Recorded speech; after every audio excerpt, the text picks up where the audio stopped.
Ay, ang sarap pang matulog pero kailangan ng bumangon. Kadafodils, tara nang magligpit. Sinanay ko yung sarili ko, pati mga anak ko na pagkagising, ligpit ka agad ng hinigaan. Coffee muna tayo mga kadafodils. Terno sa binili kong pizza bread sa Bread Talk.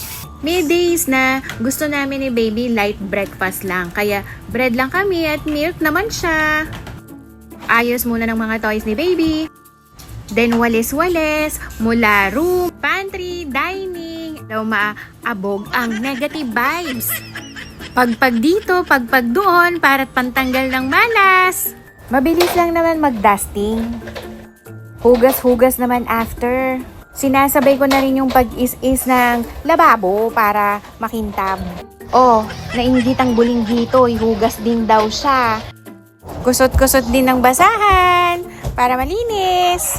Nagsasaing na din ako para walang istorbo mamaya. Ayan na, closet arrangement na.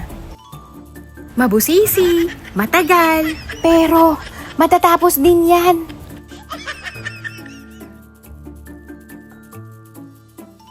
Oh, lunch break. Recharge muna. Ayan, press ko na. Playtime.